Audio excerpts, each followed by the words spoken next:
എല്ലാ സുഹൃത്തുക്കൾക്കും life vision top ഷെയറിലേക്ക് ഒരിക്കൽ കൂടി സ്വാഗതം ചെയ്യുന്നു. ഞാൻ GK തുമ്പക്കാരൻ. ആദ്യമായി എല്ലാവർക്കും നല്ലൊരു ദിവസവും ആശംസിക്കുന്നു. ഇന്നത്തെ വീഡിയോ കേവലം 3.5 കോടി ജനങ്ങൾ അധിവസിക്കുന്ന നമ്മുടെ കൊച്ചു കേരളത്തിലെ ആരോഗ്യസ്ഥിതിയെക്കുറിച്ചുള്ളൊരു ചെറിയൊരു ഇൻഫർമേഷനാണ്. എല്ലാവരും ശരിക്കൊന്ന് ശ്രദ്ധിക്കുക. ഇപ്പോഴുള്ള സർവേകളിൽ നിന്നും മനസ്സിലാക്കാൻ സാധിച്ചത് കേരളത്തിൽ 40 വയസ്സിന് താഴെയുള്ളവരിൽ 5 മുതൽ 10% വരെ ഹൃദ്രോഗികളാണ്. മനസ്സിലാക്കുക, കേരളത്തിൽ ഉള്ള ആകെ ജനസംഖ്യ 3.5 കോടി. അതിൽ 40 വയസ്സിന് കീഴുള്ളവരിൽ ഏതാണ്ട് 5 to 10% ഹൃദ്രോഗികളാണ്. ദ സെയിം ടൈം 13 കോടിയിലധികം ആൾക്കാരുള്ള മഹാരാഷ്ട്രയിൽ അത്രയും ഒരു രോഗികൾ ഉണ്ടാകുന്നില്ല. മഹാരാഷ്ട്രയിൽ 13 കോടിയിലധികമുള്ള ആൾക്കാരിൽ ഈ ശതമാനത്തിലുള്ള രോഗികൾ അവിടെ ഉണ്ടാകുന്നില്ല. ഇവിടെ 3.5 കോടി ജനങ്ങൾ. പുറം രാജ്യങ്ങളിൽ ശരാശരി 60 വയസ്സിന് മുകളിൽ മാത്രമാണ് 5% ഹൃദ്രോഗികൾ ഉണ്ടാകുന്നത്. ഇനി സ്ത്രീകൾ, കേരളത്തിലെ സ്ത്രീകളെ കുറിച്ച് പറഞ്ഞാൽ 50-നും 60-നും വയസ്സിൽ മുകളിൽ പ്രായമുള്ളവരിൽ ഏതാണ്ട് ഒരു 5 മുതൽ 10% വരെ ഹൃദ്രോഗികളാകും.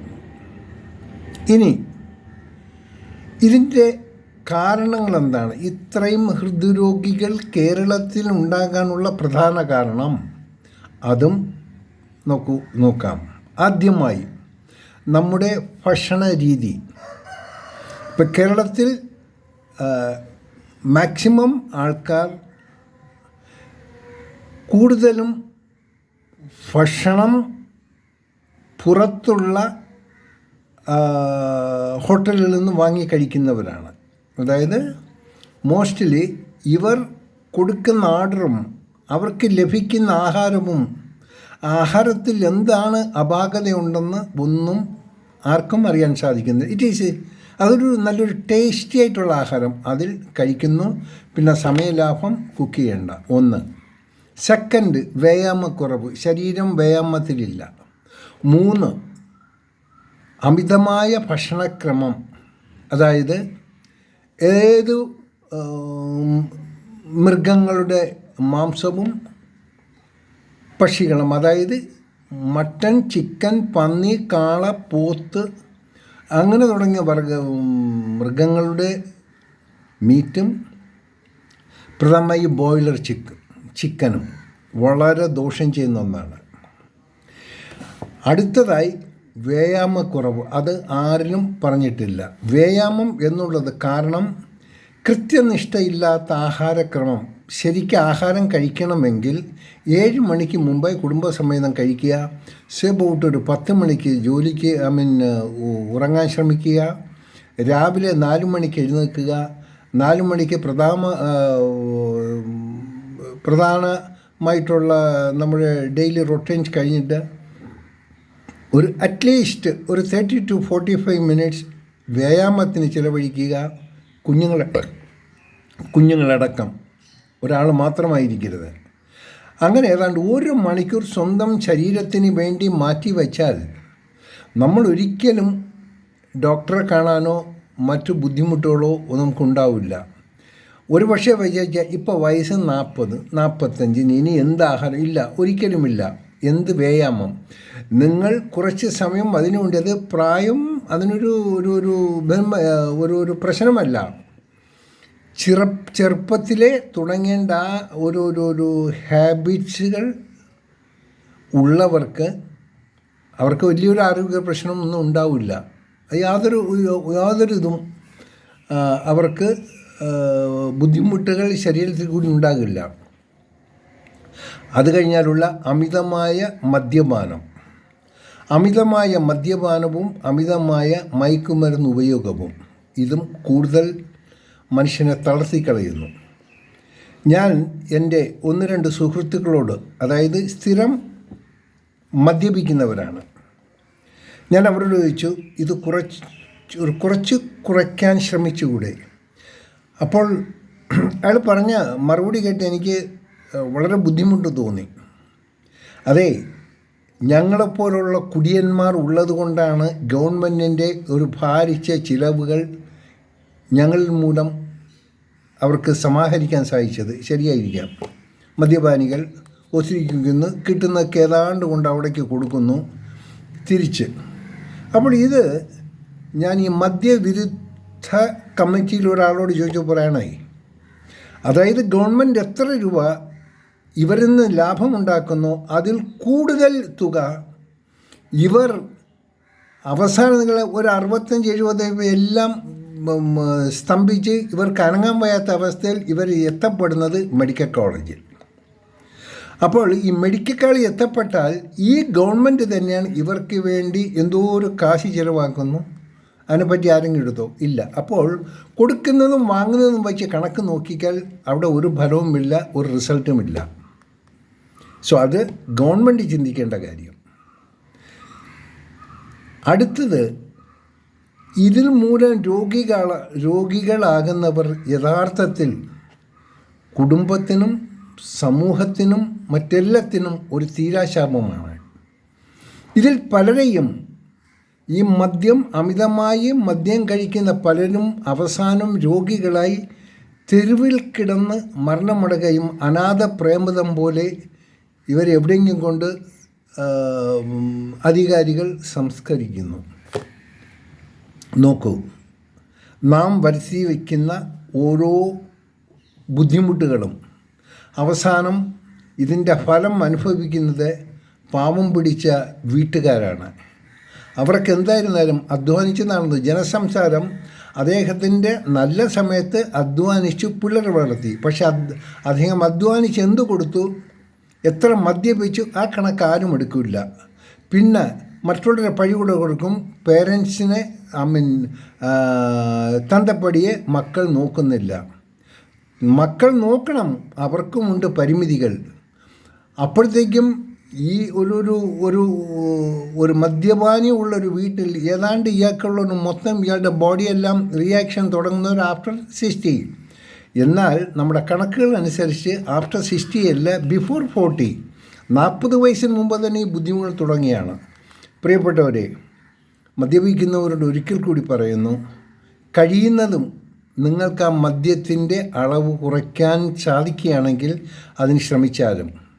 കാരണം നിങ്ങൾ ഗവൺമെൻറ്റിന് കൊടുക്കുന്ന ആ ലാഭം അതിൻ്റെ അധികം ഇരട്ടി പലിശ സഹിതം നിങ്ങൾക്ക് വേണ്ടി തിരിച്ച് ഈ ഗവൺമെൻറ് ചിലവാക്കുന്നു എന്നുള്ളൊരു വസ്തുത ഗവൺമെൻറ്റിൽ ആരും അറിയുന്നില്ല. അവർ കണക്കെടുക്കുന്നില്ല. അവർക്ക് അപ്പോൾ കാണുന്ന അപ്പ എന്ന് വിളിക്കുന്ന സ്വഭാവം, അതായത് ഇപ്പോൾ എന്ത് ലാഭം ഏത് രീതിയിൽ കൊയ്യാം എന്നുള്ള ഒരു ധാരണ മാത്രമേ അവർക്കുള്ളൂ. കാരണം ഒരു ടേം കഴിഞ്ഞാൽ അടുത്ത ടേമിൽ മറ്റൊരു മന്ത്രിമാർ വരുന്നു. So they don't worry. But കുറച്ചെങ്കിലും മനസാക്ഷിയുള്ള അധികാരികൾ ഒന്ന് ചിന്തിക്കുക, ഇതിനെന്തൊരു സോർട്ട് ഔട്ട് ചെയ്യാമെന്ന് പറഞ്ഞാൽ. കാരണം പണ്ട് ഏതുകൊണ്ട് ഒരു ന്യായാധിപൻ കേട്ടതാണ്, ചാരായക്കട നിർത്തി അയാളുടെ മുഖ്യമന്ത്രി പദം പോയി. ഇതുപോലെ ഇപ്പോൾ ഇങ്ങോട്ട് നിരോധനം നടത്തി ഈ മുഖ്യമന്ത്രിയുടെ പദം പോയേക്കാം തീർച്ചയായിട്ടും. കാരണം നല്ലത് ചെയ്യുന്നവർക്ക് ഇവിടെ പിടിച്ചു നിൽക്കാൻ പറ്റിയില്ല. സോ സുഹൃത്തുക്കളെ, നിങ്ങൾ ചെയ്യുക. ഇതിൻ്റെ പ്രതിവിധികൾ എന്ന് പറയാൻ it is A very simple. ഇതിൻ്റെ പ്രതിവിധികൾ നിങ്ങൾ പ്രതിവിധികൾക്ക് നിങ്ങൾ കാശ് ചിലവാക്കണ്ട.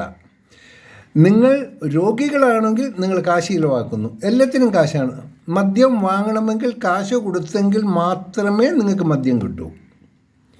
നിങ്ങൾക്ക് ട്രീറ്റ്മെൻറ്റ് ചെയ്യണമെങ്കിൽ മരുന്ന് വാങ്ങിയേ പറ്റൂ, അതിനും കാശ് കൊടുക്കണം. പിന്നെ എന്താണ് നിങ്ങൾ ലാഭം രാജ്യത്തിനുണ്ടാക്കുന്നത്? പല കള്ളുകൂടിയന്മാർ എന്നോട് നേരിട്ട് പറഞ്ഞിട്ടുണ്ട്. ഞാൻ അറിയുന്ന സുഹൃത്തുക്കളോട് ജസ്റ്റ് ഒരു തമാശ കൊണ്ട്, നിങ്ങൾ എന്തിനാണ് ഇങ്ങനെ കുടിക്കുന്നത്? ഞങ്ങൾ കുടിക്കുന്നതുകൊണ്ട് നിങ്ങൾക്ക് പട്ടിണിയില്ലാതെ കഴിയാൻ പറ്റുന്നു, പാവം പിടിച്ചവന് റേഷൻ കിട്ടുന്നു, പാവം പിടിച്ചവന് ഇതേ. അവരോട് നമുക്ക് എന്ത് മറുപടി പറയാൻ പറ്റും? പറ്റില്ല. സോ ദയവ് ചെയ്ത് എല്ലാവരോടും ഞാൻ ഒരിക്കൽ കൂടി പറയുന്നു, ആഹാരം കൺട്രോൾ ചെയ്യുക. എന്ത് ആഹാരമാണെന്നുള്ളത് ഉള്ള ആഹാരം കൊണ്ട് തൃപ്തിപ്പെടുക. നിങ്ങൾ ഈ ഫാസ്റ്റ് ഫുഡിൽ പോയി ജങ്ക് ഫുഡ് വാങ്ങി കഴിക്കാതിരിക്കുക. സമയത്തിനുറങ്ങുക, നല്ല രീതിയിൽ വ്യായാമം ചെയ്യുക, സന്തോഷമായി ജീവിക്കുക.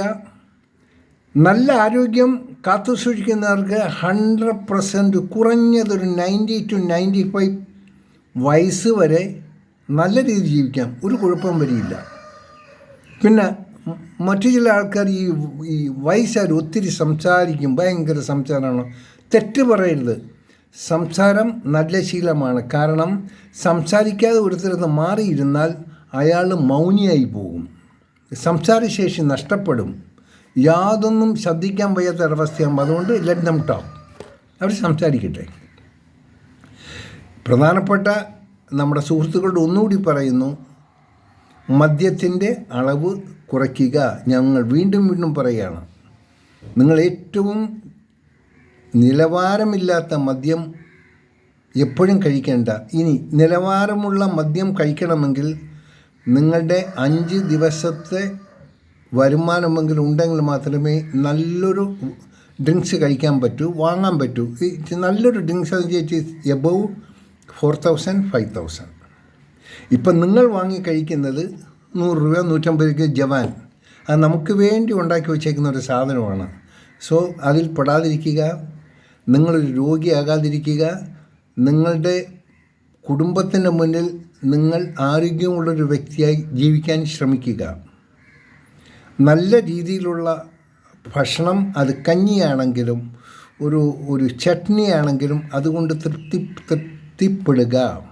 മറിച്ച് പല പേരുകളിൽ ഉള്ള സാധനങ്ങൾ ഒരു just easy wake just fast ഫുഡിന് വേണ്ടി ഓർഡർ ചെയ്യുക, ഇവിടെ കൊണ്ട് തരുന്നു, ചൂടോടെ കഴിക്കുന്നു. അതേത് എണ്ണയിലാണ് പാചകം ചെയ്ത് എന്ത് മസാലയാണ് ഉപയോഗിക്കുന്നത് നമുക്കൊന്നും അറിയില്ല. നല്ല ഈ ലോകമെന്ന് പറഞ്ഞാൽ ഇവിടെയാണ് നമുക്കെല്ലാം ലഭ്യമാകുന്ന ഒരു സ്ഥലം. പരലോകത്ത് പോയുള്ള ഇവിടെ എല്ലാ സുഖമുണ്ടെന്ന് ആൾക്കാർ പറയും, പക്ഷേ പ്രായോഗികമായി ഇവിടെ ഈ പ്രകൃതി ഭംഗിയും നമ്മുടെ ബന്ധുജനങ്ങളുടെയും നമ്മുടെ സുഹൃത്തുക്കളെയും ഇതെല്ലാം കണ്ട് നമുക്ക് മരിക്കുന്നതല്ലേ ഉചിതം. നമ്മുടെ ഓർമ്മ നശിക്കുമ്പോൾ നമ്മളൊന്ന് വിചാരിക്കണം, ഞാൻ ഇതുവരെ സന്തോഷമായി മാത്രമാണ് ജീവിച്ചത്. എത്രയോ ആൾക്കാർ ഇപ്പോഴും ജീവിക്കുന്നുണ്ട്, വെൽ ഡിസിപ്ലിൻഡ് ആൾക്കാർ. ഈവൻ 95 to 100 വയസ്സ് ഈസിയായിട്ട് ജീവിക്കാൻ പറ്റും. അപ്പോൾ നമ്മുടെ രോഗം നാം തന്നെ വിളിച്ചു വരുത്തുന്നു. ദൈവം തന്ന നമ്മുടെ ആയുസ്സിനെ നാം തന്നെ വെട്ടിക്കുറയ്ക്കുന്നു. അതിന് ദൈവത്തിനെ പഴി പറയണ്ട. അവിടെ പോയി നമ്മളുള്ള എല്ലാ കുണ്ടാണ്ടിതരം കാട്ടിക്കൂട്ടി ഈ അമ്പലത്തിലും പള്ളിയിലൊക്കെ പോയി അവിടെ കിടന്ന് ദൈവത്തെ വിളിച്ചാൽ അദ്ദേഹം മൈൻഡ് ചെയ്യത്തില്ല. നോട്ട് ഈവൻ 1% ഈശ്വരൻ നിങ്ങളെ ഹെൽപ്പ് ചെയ്യത്തില്ല. ഈശ്വരൻ എന്ന് പറഞ്ഞ ശക്തി എന്താണ്? നാം ചെയ്തതിൻ്റെ ഫലം തരുന്ന വ്യക്തി. അത് എല്ലാ മതഗ്രന്ഥങ്ങളിലും പറഞ്ഞിട്ടുള്ളതാണ്. നാം ചെയ്യുന്നതിൻ്റെ ഫലം മാത്രമേ ഈശ്വരൻ നമുക്ക് തരൂ. നമ്മൾ എന്ത് പൂക്കൃത്തരം കാണിച്ചു, ആ ഈശ്വരൻ്റെ നിക്ഷേപത്തിൽ പോയി നിങ്ങൾ എത്ര കിലോ സ്വർണം ഇട്ടാലും എന്ത് ധർമ്മം നടത്തിയാലും എന്ത് നടത്തിയാലും നിങ്ങൾക്കതിൽ ഫലമുണ്ടാവില്ല.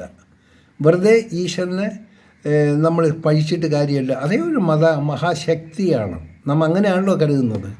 സോ ഈ പ്രഭാതത്തിൽ എനിക്ക് പറയാനുള്ളത്, ജീവിതശൈലിയിൽ മാറ്റം വരുത്തുക, നല്ല ആരോഗ്യമുള്ള ആളായി മാറുക. പ്രത്യേകിച്ച് യങ്സ്റ്റേഴ്സിനോട് റിക്വസ്റ്റ് ചെയ്യുന്നു, നിങ്ങളുടെ മയക്കുമരുന്ന് മൊത്തം ഉപേക്ഷിക്കുക, പുകവലി ഉപേക്ഷിക്കുക, ആഹാരക്രമങ്ങൾ ക്രമീകരിക്കുക, സമയത്തിന് ഉറങ്ങുക, 7 മണിക്ക് മുമ്പ് ആഹാരം കഴിച്ചിരിക്കുക, 4 4:15 സമയമാകുമ്പോൾ നിങ്ങൾ ഉണരുക, നിങ്ങൾ വ്യായാമം ചെയ്യുക, നല്ലത് ചിന്തിക്കുക, കുറച്ച് മെഡിറ്റേഷൻ നടത്തുക. നിങ്ങളുടെ ദിവസത്തെ നല്ല രീതിയിൽ കാണാൻ പറ്റും. വിഷമം കാണത്തില്ല. ഏറ്റവും പ്രധാനം ഈഗോ, അസൂയ, മറ്റുള്ളവനെക്കുറിച്ച് ഒന്നും ചെയ്യുക. ആദ്യം നിങ്ങളെക്കുറിച്ച് ചിന്തിക്കുക. അത് കഴിഞ്ഞാൽ നിങ്ങൾക്കൊന്നും ചെയ്യാൻ സാധിക്കുക. മറ്റുള്ളവരുടെ ദുഃഖം, അവരിത്ര കഷ്ടപ്പെടുന്നുണ്ടെന്നോ ജസ്റ്റ് ഒരു ചിന്ത നിങ്ങളുടെ മനസ്സിലുണ്ടായാൽ നിങ്ങളത് ചെയ്യുന്ന ഒരു വലിയ പുണ്യപ്രദം. ഈശ്വരൻ വളരെ വളരെ അധികം സന്തോഷിക്കുന്നതായിരിക്കും. കഷ്ടപ്പെടുന്നവനെ കുറിച്ച് നമ്മളൊന്ന് ഓർക്കുക. ആ കഷ്ടപ്പാടിൻ്റെ ലെന്തിൽ പോകത്തില്ല. ഒരുപക്ഷെ കഷ്ടപ്പെടുന്ന കള്ളു കുടിച്ചവനായിരിക്കും തെരുവിലൂടെ തെണ്ടി കിടക്കുന്നത്. അവനെ കണ്ടിട്ട് നമ്മൾ വ്യാകുലപ്പെടേണ്ട കാര്യമില്ല. അവരെ നോക്കിയിട്ട് ഒരു കാര്യമില്ല. ദൈവം കണ്ട് ദ വേസ്റ്റ് ഓഫ് ക്യാരക്ടർ. അതൊരു രാജ്യത്തിൻ്റെയും കുടുംബത്തിൻ്റെയും സമൂഹത്തിൻ്റെ വേസ്റ്റ് ഓഫ് ക്യാരക്ടറായിട്ട് മാറും. ആ ക്യാരക്ടർ ആകാതിരിക്കാൻ നിങ്ങൾ ശ്രമിക്കുക. എല്ലാവർക്കും നല്ല ദിവസം ആശംസിക്കുന്നു. ഒരിക്കൽ കൂടി ഈ വീഡിയോ ഇഷ്ടപ്പെട്ടാൽ നിങ്ങളുടെ സുഹൃത്തുക്കളിലേക്കൊന്ന് ഷെയർ ചെയ്യും. ഒപ്പം സബ്സ്ക്രൈബ് ചെയ്യാനും മറക്കാതിരിക്കുക. വീണ്ടും ഇങ്ങനെയുള്ള കുഞ്ഞു കുഞ്ഞു വീഡിയോകളുമായി വീണ്ടും നിങ്ങളിലേക്ക്. Have A nice day. Thank you.